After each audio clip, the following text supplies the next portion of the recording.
friends and fellow travelers and life mastery aficionados everywhere. Welcome to Life Mastery TV, your source for inspiration, empowerment, and fulfillment. My name is David McLeod. I am your life mastery coach and author of the book, A Life to Die For. And I just want to send out some loving vibes to everybody because, you know, we're going through some difficult times here in the world with this whole coronavirus thing going on and all that. And I know it can be very, very stressful for people. And I think today we're going to be talking about something that really gets to the core of what it means for self-care. We're going to be talking about self-love, living in magnificence. Now, the thing is, I think most of us are taught from a young age that we're supposed to be selfless beings, more concerned with the needs of others than with our own needs. This teaching becomes internalized in a way that it kind of emerges later as self-deprecating mental messages. And if we happen to spend any time thinking about ourselves, then our ego minds eagerly point out our failings by spewing forth even stronger messages that can become blatantly and painfully self-critical. So we become so focused on living up to society's expectations about serving others that we begin to see ourselves as unimportant, undervalued, or heaven forbid, even worthless. So soon enough, it becomes clear that because of our diminished sense of self-love, we're not much use to the other people we're supposed to be caring for. Kind of a sad state of affairs. Today, we're going to examine this strange and ironic conditioning that we've all been exposed to, and we're going to turn it on its head. We're going to dare to talk about self-love and how it can actually lead to a powerful ripple effect that brings loving harmony into the world. And to help me bring some awareness to this topic, I've invited an international light language channel and activator, gong practitioner, speaker, and teacher who facilitates workshops all over the world. Her work is focused on opening the heart and mind of humanity through sound by using frequencies to change each listener's brainwave state, which touches the deepest parts of each individual's being and assists with overcoming long-held blocks, simultaneously creating a space into which the listener can expand. So please join me in extending a warm welcome to a gifted healer and teacher, Maya Boston, all the way from Perth, Australia at 1 a.m. in the morning. Welcome, Maya. Thank you so much for being here. I'm so glad you could join me today.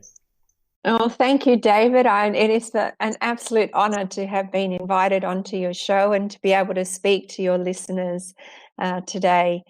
So very excited about being here. Thank you. Yeah, well, and I just really want to thank you particularly for being up so late, in order to be here. I honestly didn't realize there was such a huge time difference. I figured it would be more like 8 hours or something, which would be manageable, but I didn't realize it was like a 13-hour time difference. So I want to honor you and thank you for being willing. And look at you, you look magnificent. You look like you are ready to go to a party. I am. I'm always ready to party. Yeah. So I understand that a lot of the work you do with people involves both light and sound. Is that right? That's correct, yes. So, and I also know that you're going to be sharing a link to a special piece that people can get access to later on in the show. We'll give them that. But tell us a little bit about the work you do and the light and sound and how it all kind of helps us. Sure. So light and sound are the two creative forces of the universe. And humans are more than 70% water, and water is a great conductor of sound. And so this is why sound works with humans really well.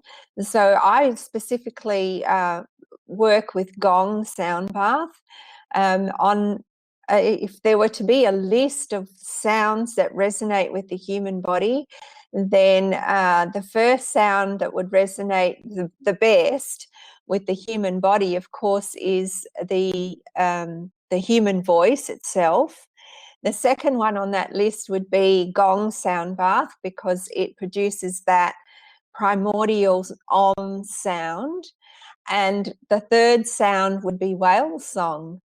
And if anyone's ever sat and listened just to whale song, just listen to whale song, then they would know what I'm talking about. I'm actually going to be swimming with whales later in the year in Tahiti, so I'm looking forward to really connecting with that sound as well. But Swimming with whales, that sounds pretty fantastic, actually. Pretty exciting, I would. yeah. Is this going to be the first time you've done that? Yes, it will be the first time. I just did swimming with dolphins in Hawaii in December, and that was pretty incredible. It's given me some great insights. I'm now channeling the cetaceans, and then I can, if dolphins can do that for me, I can only imagine how great whales would be. Yeah, right. I mean, it just really sounds awesome. It does. Mhm. And I want to share a little experience with you that I had a few years ago, quite a few years ago, actually. My wife at the time, she had gifted me with this whole series of sound therapy. So I was given a whole series of different kinds of experiences by this practitioner, and I remember, you talk about how the gong kind of resonates in the body. Well, she didn't use a gong specifically, but she did use these big, giant crystal bowls. And I was just sitting in a chair, and the bowl was down, between my feet, and she just started rubbing the outside of this bowl. And after about a minute, I swear I felt like I was right inside the bowl. It was just an amazing, amazing experience. And I loved it. I wanted it to keep going. It was just such a great experience. So I totally resonate with what you're saying about how this sound affects the body. Yeah. And so we feel it. We can feel the vibrations of the sound moving through the body.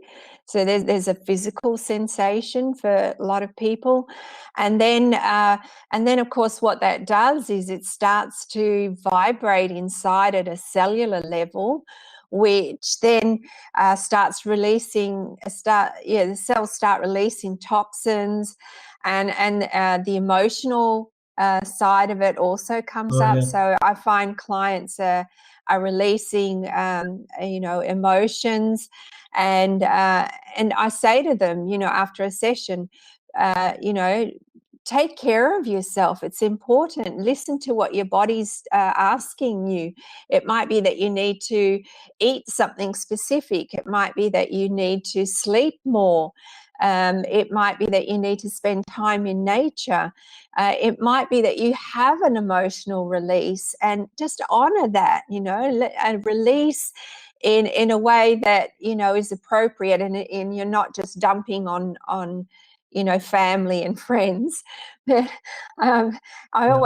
always mention about this really good friend of mine that when she used to need to have an emotional release, she'd get in her car and go through one of those car washes where you actually just sit in the car and the big brushes moving around your car, and she'd scream. She'd have her emotional release in the car wash. So she used to have And it's a metaphorical thing too. I'm getting clean externally yeah, and internally at the same time. How yeah, beautiful. Yeah. yeah. I thought, how creative. I never would have thought of doing it that way. Yeah. Synchronicity maybe happens, and that just kind of, it happens. So I'm kind of curious, Maya, what was it in your life was there some seminal event in your life that led you to start experimenting with this kind of stuff in order to do your own healing? Or how was it that you got on this path? I was in the middle of one of those mind, body, spirit festivals, and I heard the sounds of the gongs, and I knew I had to find out what that was all about. And so I went in search of where that sound was coming from. They gave me a little sample once I'd reached the booth, and I was just standing there looking at what is this, and then I went and had a session, and after that first session, I knew this is what I needed to do in my life. And the more that I've been working with gong sound bath now for over 14 years, and the more I've worked with the gongs, the more I had past life recall. We call that the gifts of the gongs, and it brings in lots of gifts for the practitioner. And along with the past life recall, I started to get the light language come in. And at first I wasn't speaking it out loud, and I was very quiet about it. And then the universe decided to really bring the message home. So I was due to do a workshop in Singapore, and my promoter in Singapore was asked to supply me with a large gong on a stand. And what I got was like a 10-inch in diameter little Chinese dinner gong on a rickety wooden stand. It was some kind of antique. And I just sat there and I thought, oh my goodness, the universe has a sense of humor. And I lifted the little mallet and I struck the dinner gong, and there was no resonance in it. It was just a clunk kind of sound. And I thought, oh, what am I supposed to do with this? I've got this workshop, I've got people coming. What am I supposed to do with this? And the message came through very clearly. Use your voice. And this was the first time that I was going to be singing the light language during a workshop without the accompaniment of the gong. So I had to, in those moments, just collect myself and really focus on allowing sound to move through me and to come out of my mouth in a way that I was a bit anxious about, because I wasn't sure. I'm not a trained singer, so I wasn't sure if it was going to sound harmonic or not. But it surprised me. And I had a participant come up to me after the workshop, and she shared with me that the song that I sung during the workshop, she had just come back from a trip to Israel, and she had heard the crystals in some place where she visited. She heard the crystals singing exactly the same song that I'd sung during the workshop in Singapore. Wow. So for me, that was a confirmation that just trust the universe and what's coming through for me. That sounds pretty amazing, actually. I mean, I've heard similar stories where people have, shown up to do a concert or something, and the instrument, like a piano or something, you don't lug around a piano in a case. No. And the piano that they were given was, oh my God, this is like a honky-tonk piano, and I need a grand piano. What do I do? Yeah. So, you have to, all right, this is what I've got. Either I cancel the concert, or I step up and show what I can do with this. Yes, exactly. Yeah. Exactly. And you show up. Most time people show up. They just well, what's the saying? When you got lemons, make lemonade. Yeah. Especially if you got lots of vodka. Right. I don't even drink. I don't even drink alcohol, but I'm making a joke. Neither. Yeah. So the idea of all of this gongs and sound baths and light language and stuff, how does it relate to our topic for today, which is about self-love? How does that all tie together? Maybe you can lead us into that next part of our topic. Sure. So usually when we're taking time to go to a session where like a sound bath of some kind, we're taking time out for ourselves. It's part of our self-love practice, because we're going to relax, we're going to de-stress, we're going to spend some quiet time, maybe contemplating. Some people are quite good at meditating. So all these things that we need in today's really hectic 21st century lifestyle is all part and included in the gong sound bath. And the light language just brings in a higher frequency energy that really works with the body. So the sound kind of from an esoteric point of view, the sound helps to open up the body to receive, and then the light language comes in and raises the vibration.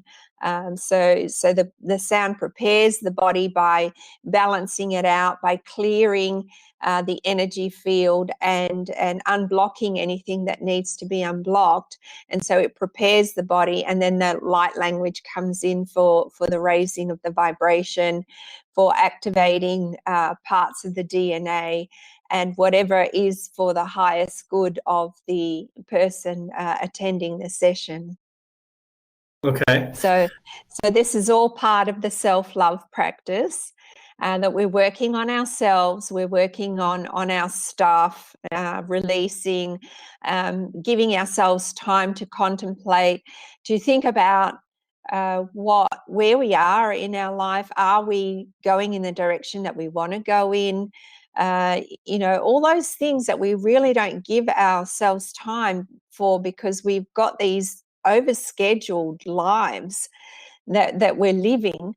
And the current state, I'm seeing the silver lining in the current global state that we're in at the moment. And I'm thinking, there's all these people that are being isolated and quarantined, and we're all given time in the next 2-3 weeks to be at home, for families to be together, for people to think. They're going to have time to think, because they're going to have a break from their overscheduled lives.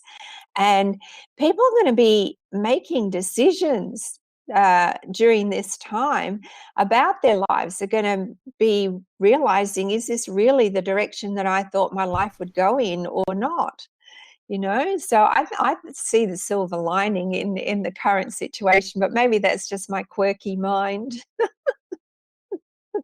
Well, I mean, we can see a silver lining in virtually any circumstance if we choose to. It's really a question of perspective. But this notion of self-love, I mean, I want to dive into this because, excuse me, as I said at the top of the show, there's a lot of people who believe that if I love myself, then I'm somehow being selfish. I'm somehow violating the principles of a good person. Yeah. There's a way in which self-love becomes narcissism for some people. And so what I'm trying to get to is, I mean, obviously you and I don't agree with that statement, but a lot of people believe that, and it keeps them from actually even getting to the place of imagining what self-love might look like. So I want to talk a little bit about that and point out that just because you love yourself doesn't mean you are narcissistic. In fact, it may be the opposite case, because if you are truly love yourself, you may not actually be narcissistic at all. This is the whole thing about separating from the ego mind from the true spiritual nature of who we really are. And I think, so that's really where I'm trying to go here. And I want to make sure that we get this clear so people who watch the recordings will understand what we're talking about. Sure.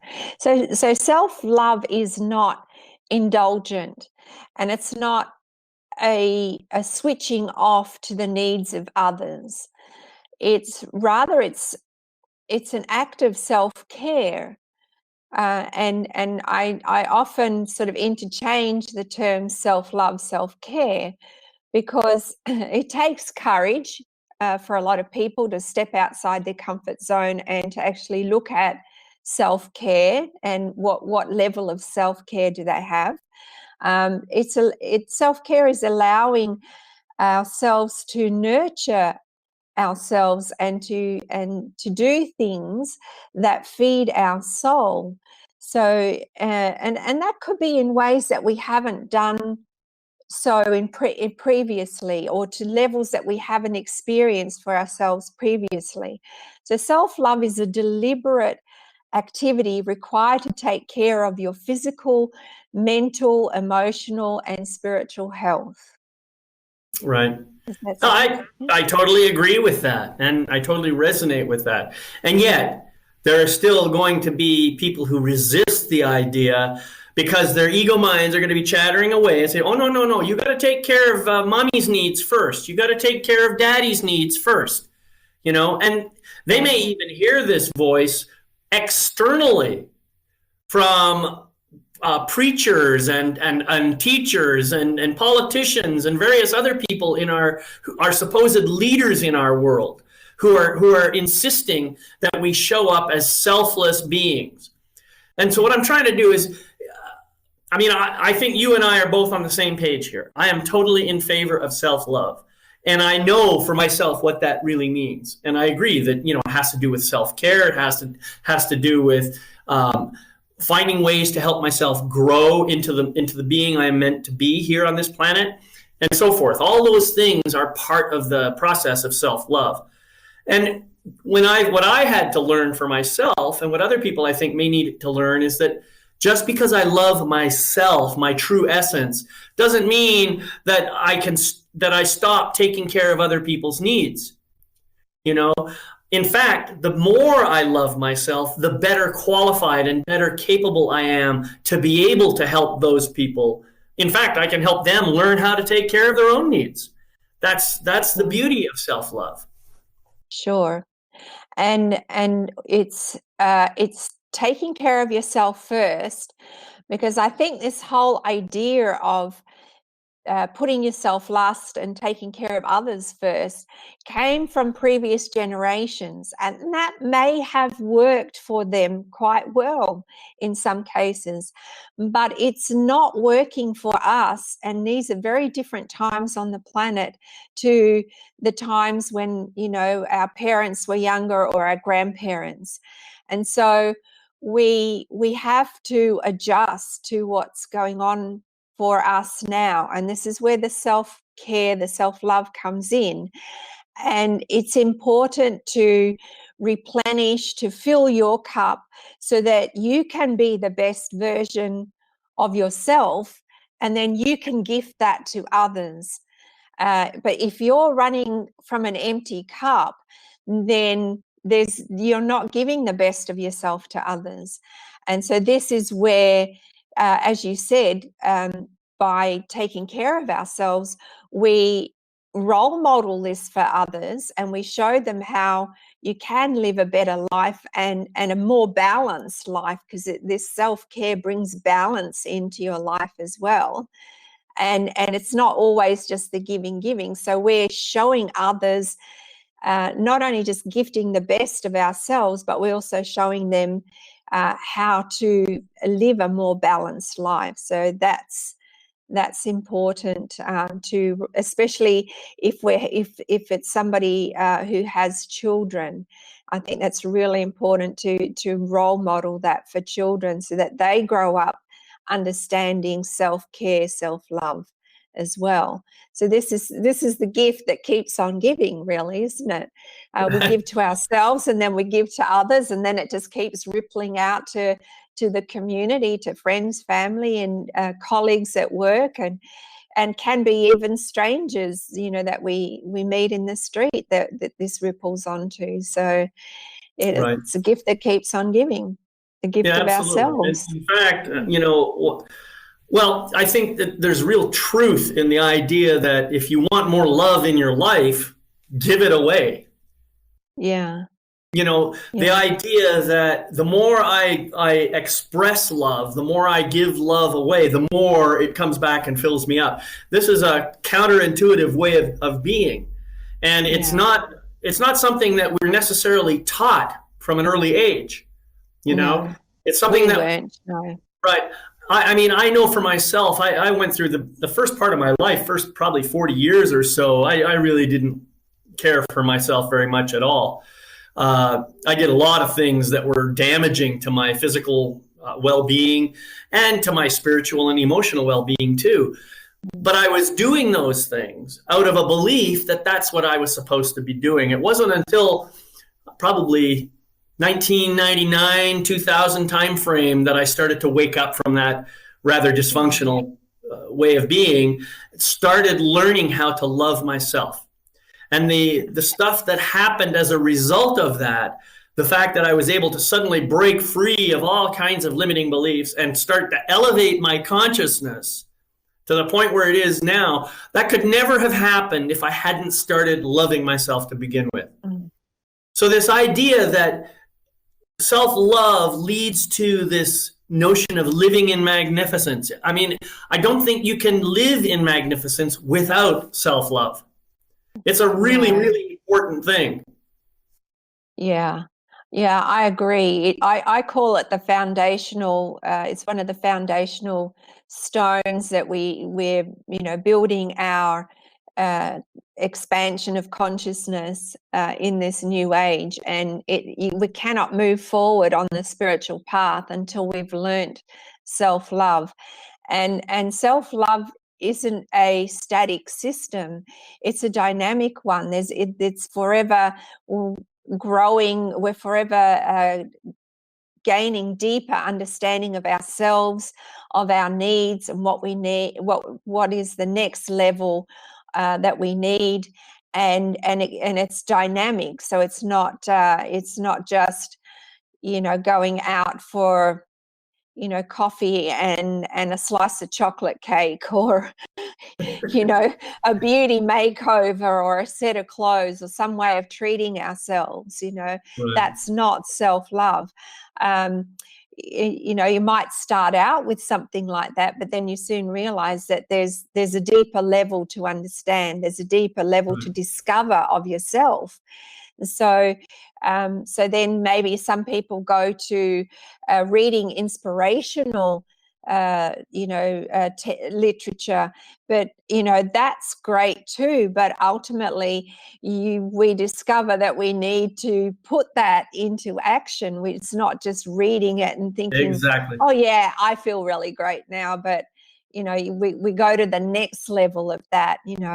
I think some people might think that self-love might be gained by getting into a new relationship as well. And unfortunately, when we get the other person in our life, they're a mirror of ourselves. So they're only loving us to the level that we love ourselves. Absolutely. So then they're not going to give us any more love. So that's not a way either.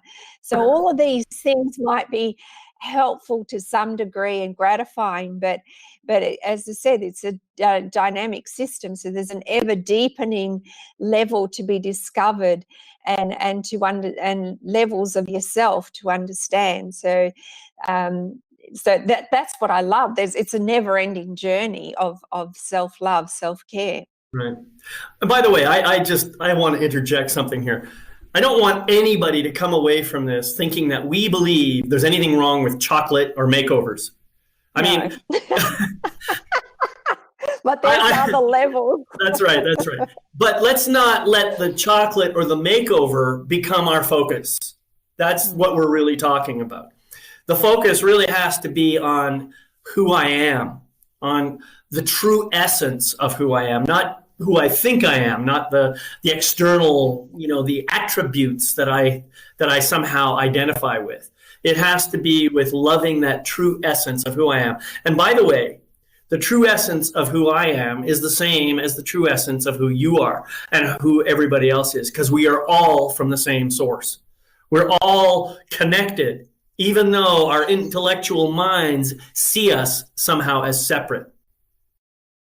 Yeah. And so this is really, really important stuff. And that's, if I want to be the most magnificent person I can be, the best I can do is to start to release and surrender my ego mind and reconnect into my soul, my spirit, and start emanating that, because that is pure love. That's what it is. Yes, absolutely. And in this process that is that helps us uh, to grow and to mature in so many ways, it also helps us to gain a greater acceptance of our failings as well as our successes. So there's, you know, levels of acceptance and less judgment, less criticism of ourselves in the process of self-love. So we also find that we don't need to justify ourselves so much. So I think the one word that comes up for me in all of that is compassion for self as human beings, struggling to find a personal meaning. But, you know, who am I and what is my life about? We discover our life purposes and values, and expect to find fulfillment in our lives through our own efforts Right. of this self-love, self-care process. Interesting. You've just said many of the key words that make up my book, A Life to Die For. Have you read it? Say yes. No. Yeah. Oh, yeah, David. Yeah. Yeah, I totally resonate with what you're saying. And I mean, compassion is, I think, one of the most powerful tools we have available. And it's compassion is a difficult one for us to learn because we misunderstand what it really means to start with. We think that compassion is sympathy or it's empathy. Well, I mean, it may include those elements.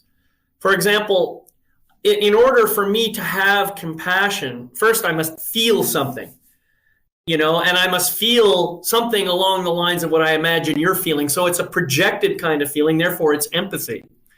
But in addition to that empathy, I need to have a desire, an internal desire come up to reduce whatever suffering I imagine you're going through. That's really what compassion is. It's a combination of empathy and a desire to reduce suffering. Now, when we first learn compassion, we generally tend to learn it as something that we apply to others, people outside of ourselves. Mm-hmm. And the problem is we cannot be compassionate to people outside of ourselves unless we're compassionate to ourselves. So we have to flip that around too. Self-compassion and self-love go hand in hand. Yeah. Yeah, so that I think that kind of leads us on to the self-forgiveness right there, because, you know, and self-forgiveness, you know, everybody makes mistakes. We all do. It's part of the human experience, and it's really, when we think about it logically, it doesn't make sense that we should be beating ourselves up about our mistakes, and yet we do. We're sometimes our own worst critics. Absolutely. And the judgments, you know, that we judge ourselves as this or that. So once we start to let go of the judgments of self, then we can start to honor how we're feeling and take time to know ourselves. And then the more authentic we become, the more, of course, the self-love level goes up, and the more we have to give, the more we give others permission to be authentic as well. It's because we can be so hard on ourselves, and the downside of taking responsibility for our actions is punishing ourselves too much for our own mistakes. So the key to accept our own humanness, the fact that we are not perfect, before it, I think that is to accept it. That's the key, is acceptance of self, which leads to the self-forgiveness and the less judgment and the less criticism we have of ourselves, which then also leads to the compassion for self, I think. Mm-hmm. Well, you know, it's interesting. You know, the whole idea of forgiveness doesn't mean that you agree with or condone whatever behavior was done. You're simply acknowledging that it was done, it's over, Yes. and now I am here. I'm releasing any attachment I have to any desire for punishment or vengeance or anything like that. That's really what forgiveness is. It's not about saying, well, I forgive you, you're okay. That's not what we're doing here. When I forgive someone else, I don't do it for the other person. I do it for me. I do it so I can release myself from my own attachments. That's what forgiveness is. And many people misunderstand that. They think, I can't forgive that person. Look what he did to me. Yeah, well, you're still stuck in your ego mind, and you're still stuck in the desire for vengeance and punishment and all the rest of it. As long as you stay there, you're not going to forgive. And you're going to be even more unforgiving of yourself for things that you judge you have done wrong, for the sins you have created, and so forth. So the idea is to say, yep, I did that. I take responsibility for it. And now I'm letting it go. I have no desire to punish myself anymore for this. That's really what it's about. So we can sit in quiet contemplation and, carve out some time out of our busy schedules to sit quietly at the end of the day. And we can think about how the course of our day has progressed. And how did we handle certain situations that came up for us in the course of our day? So we can decide, okay, that I didn't quite handle that so well. And then we can decide how better could we have handled that situation. And if we're finding that we're still hanging on to these feelings because we feel them in our body, we feel that sometimes in the gut area we feel, like we've done something wrong. We could be asking questions like, why am I holding on to this? Can anything be done to change what happened? And if not, then that needs to lead into a self-forgiveness process. Have I done everything possible to make this right? How can I use this opportunity to grow? And maybe there's some of the questions that we could be asking ourselves during the self-assessment of our day.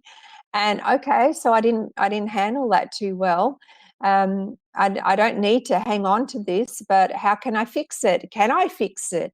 If I can't fix it, then I just need to make a decision that, all right, I'm going to handle this in a different way when this situation comes up again.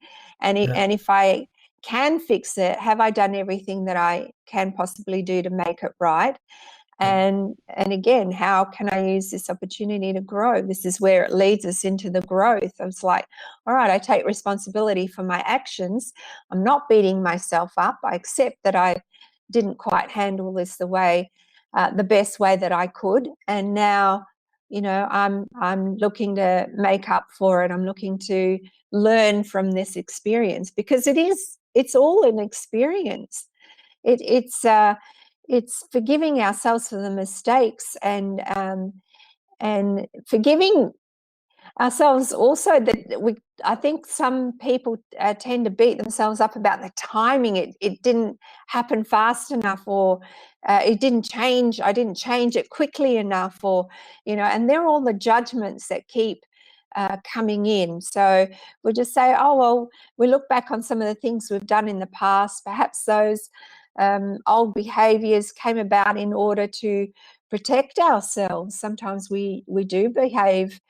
We do have behaviors that protect ourselves from anxiety, shame, or some kind of emotional distress.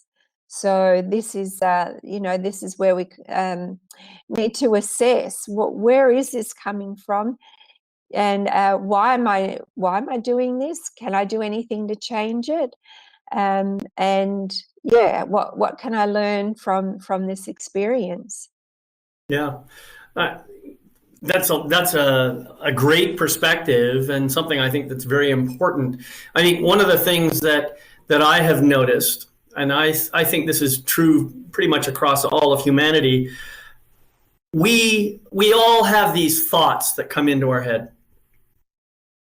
But what I have learned, and what I've witnessed, and I've seen this, is that I'd say a good 90 to 99% of all of the thoughts that we have are not simple observations. They are judgments, conclusions, interpretations, evaluations. They are looking at the data and making up a story about it. Most of what we think is like that. If you can eliminate that and just simply see things without any kind of judgment or agenda or attachment, that is acceptance right there. Yeah. The moment you eliminate the judgments, you have acceptance. Because there's nothing else attached to it. And then you can see things for what they really are and not for what your story was about them. The moment you can do that, you release yourself from all kinds of stress. It's a great stress reliever.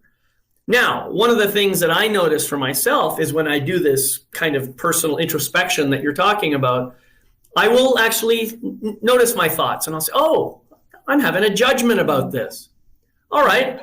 Don't make yourself wrong for having a judgment, because then you're just judging yourself for judging yourself. That's hardly useful. Instead, just notice, oh, that's a judgment. Awesome. Let it go. Oh, that's an interpretation. Awesome. Let it go. Oh, wait, by the way, awesome was a judgment. Let that go too. Do you see? That's the whole thing. The idea of being able to simply observe and witness without any kind of emotional attachment, any kind of attachment, let alone emotional. And that's where I think that true freedom starts to come in. And the more I do that, the quieter my ego mind gets, and the more I'm in tune with my soul. Yeah, absolutely. Well put, David. I like that. I like that, all of that how you put that into a neat little package there.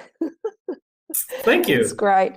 Well, it was, it's part of my own process. I do a lot of stuff through intuition. I feel into it and I say, what's that that's coming to me right now? And there's amazing wisdom that can come through intuition. Something that I think we all can benefit from. And it's the voice of the source, of the soul, of the self that's speaking to us in that quiet little voice, which we can never hear while we're listening to the ego mind. That's true. It's true. Yeah. How much attention do you pay to your intuition, Maya, when you're doing your gong stuff and your light language, singing, and that sort of stuff? How much? Well, it is purely intuition. If there are sounds coming through me, so that's what channeling is just allowing and just trusting that what is coming through is the right words, is the right sound, is the right action to do in that moment. So that's intuition, and it's a surrendering really to that voice, which I'm just being reminded to tell a little story about my beginnings of intuition. So we all have three ways that we can perceive through intuition. So there's clairsentience, clairvoyance, and clairaudience. So for me, clairaudience was the first. So clear as day, as if somebody was standing next to me in the room, I would hear the voice of the intuition speaking to me. And immediately, in the next second, my ego mind would go, no, that can't be true. Don't listen to that. And that intuition would be dismissed. Yeah. And I had to switch. Like I had to become aware, when did that intuition voice come in? And then in that second, when the logical mind was going to start saying something, it was like, no, turn the volume down on the logical mind and start listening more to the intuition. And that was my intention, was like, listen more to that soft voice and turn the volume up on that and turn the volume down on the ego mind. Yeah, that's an interesting perspective. And yet, I know in my own experience, I find that just trying to turn down the volume of my ego mind or turn up the volume of my intuition, my soul, that seems very, very difficult for me. What I have found works for me is instead of trying to ignore the ego mind or shut it down or anything like that, the opposite seems to work for me. And that is to start paying attention to it. What I do is when I notice my ego mind just chattering like crazy and I want it to stop, I don't say stop. I say, oh, what is it you're trying to tell me? I listen as if I was listening to a little child, because really my ego mind is a very, very immature part of myself. And I treat it as if it's my own internal little boy. And I just listen until he's finished saying whatever he has to say. Sometimes I will respond and I say, I really appreciate your bringing this to my attention because I know you're just trying to keep me safe. I know that that's your job is to watch out for danger and to warn me about things. And I really appreciate that about you. And I got this. I got this handled. There is no real danger out there. So I'm happy that things are going well. I'm an adult now, and I've got adult powers. I can take care of you while at the same time listening to my soul. And therefore, I want to listen to my soul. Mm-hmm. I've done this so many times now. My ego mind just gets quieter much more rapidly than it used to. And it's a very, very useful tool that I have found, and I've told people about it, and a lot of people have tried it, and they found that it works for them too. So give it a shot, see what happens. Yeah. And listening to your intuition and which way works best for you, because one size does not fit all, and everybody's got their own way. Yeah. So we've just given two different examples of how to deal with it. And yet you might have a third way, or some other your own way of working out how to find that balance between the ego mind and the intuition. So really it's a balance between the head and the heart. Yeah, exactly. And that's an important phrase too. The head and the heart. I think in many teachings that I have heard, many people say, get out of your head. Get out of your head, get into your heart. Wait a minute, my head is a useful tool. I don't want to just eliminate it. I want to find a way of bringing them together so that they can commune with one another and help me be the best person I can be, Well, they are both aspects of each individual that are required, and it as you said, it's not about eliminating one or the other. It's about finding the balance between the two, because you need the logical mind to pay bills, balance a checkbook, apply for a job, doing all those things that the logical mind does and helps us do.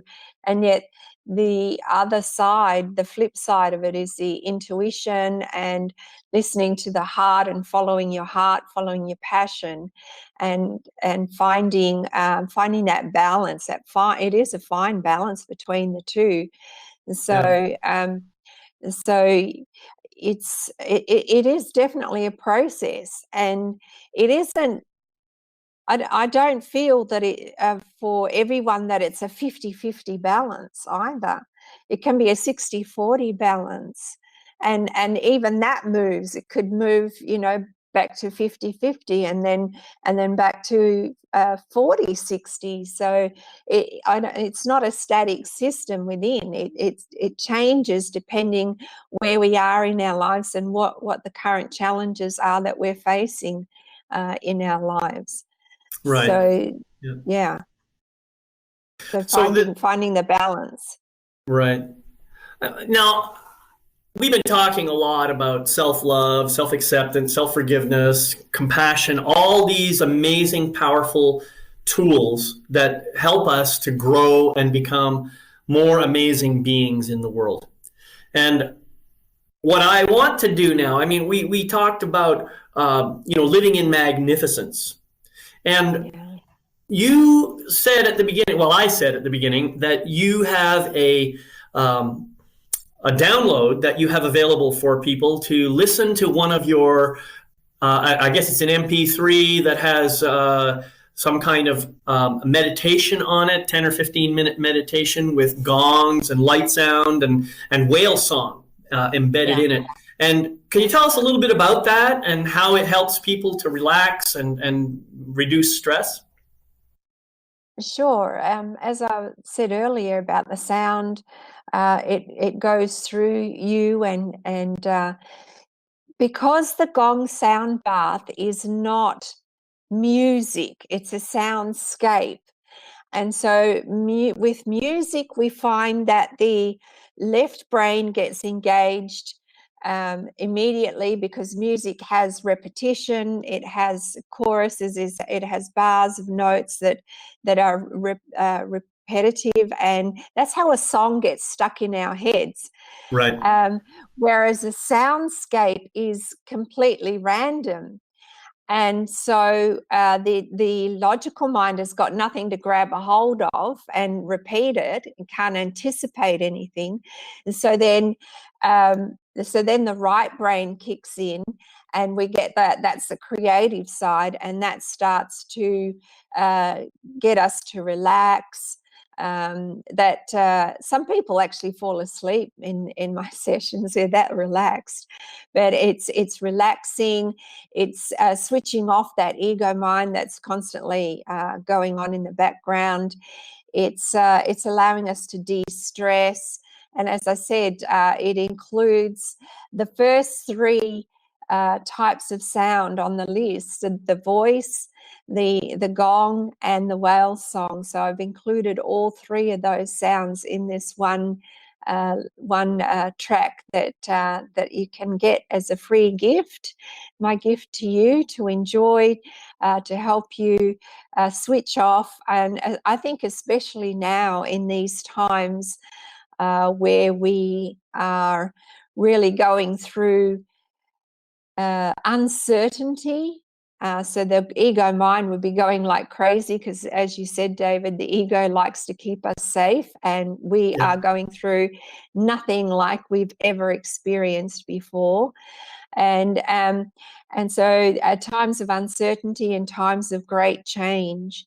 So this is a little gift to help you relax, chill, and just give yourself 10 minutes of self-love, self-care time. Well, okay, first of all, you call it a sound bath.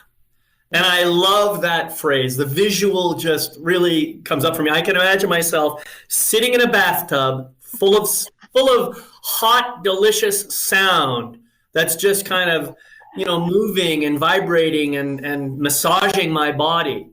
I think it's a beautiful phrase, so I really like it. I know you have a link there. Would you mind just putting that into the chat there so people can grab that?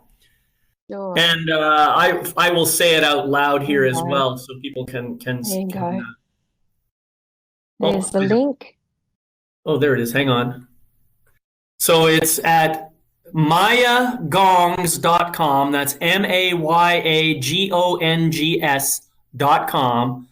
Sign up for free gift. So that's sign-up-for-free-gift.html. So that's going to be great, and I'm sure that there's going to be plenty of people go for that. And I really want to thank you for sharing that with us. I can't wait to try it myself. Oh, I'd love to have you try it, and then give me some feedback and what you're feeling. I love the way your brain works. That you're actually sitting in a bathtub, whereas when I decided to use the term sound bath, to me it was more of waves, like ocean waves, like waves of sound washing over me. Yeah. Yeah, that's great. And I play around with metaphors all the time. And by the way, I don't know if you know this, but I am a musician. So I do a lot of compositional type stuff. I have a whole bunch of music that I put out on on a separate website called Life Mastery Music, and it's strictly for meditation. It's It's what I call trance meditation. The idea being to help people get kind of relaxed and into a zone using the alpha theta brain waves. And but it's quite different from yours, because it is, although it uses a lot of embedded what you call I guess, what was the term you use? Soundscapes. It uses that kind of music. At the same time, there's also embedded patterns built into it as well. So it's kind of an interesting combination. So we both are involved in sound and music in slightly different ways. So I'm excited about that. Well, I think that we have as you said, we're on the same page.